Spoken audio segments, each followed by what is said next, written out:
লাইফে এমন একটা সময় ছিল, তখন আসলে বুঝতেই পারি নাই যে তখনই লাইফে সব থেকে সেরা মুহূর্তটা পার করে ফেলতেছি। তখন বিকালের আজান দিলে ব্যাট বল নিয়ে মাঠে চলে যেতাম ক্রিকেট খেলার জন্য, আবার ফুটবল খেলার জন্য। তখন কত রকম খেলা খেলতাম, হাডুডু খেলতাম, বরফ পানি খেলতাম, গোল্লা ছুট খেলতাম, দাঁড়িয়া বান্দা খেলতাম, কত রকম খেলা খেলতাম। তখন তো আর মোবাইল ইন্টারনেট এগুলো ছিল না, খেলাধুলা করে এই সময় টময় পাস করতাম।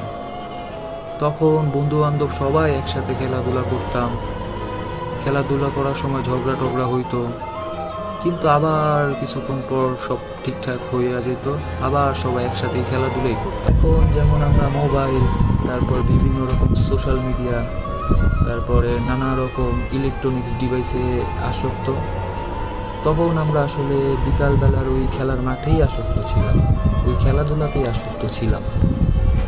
তখন মনে হতো যে কবে বড় হব, কবে স্কুল শেষ হবে। কিন্তু এখন বড় হওয়ার পরে বুঝি যে আসলে ওই যে বিকালবেলা যে মাঠে খেলতে যাইতাম, ওই দিনগুলো সব থেকে বেশি সুন্দর দিন ছিল লাইফ। ওই সুন্দর সোনালি অতীতের কাটানো বিকেলগুলো আর কখনোই ফিরে আসবে না। ওই দিনগুলো অনেক বেশি মিস করি।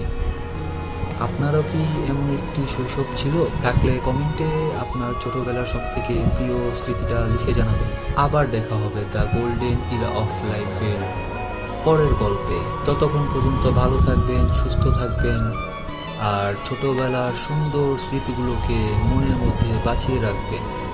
আল্লাহ হাফেজ।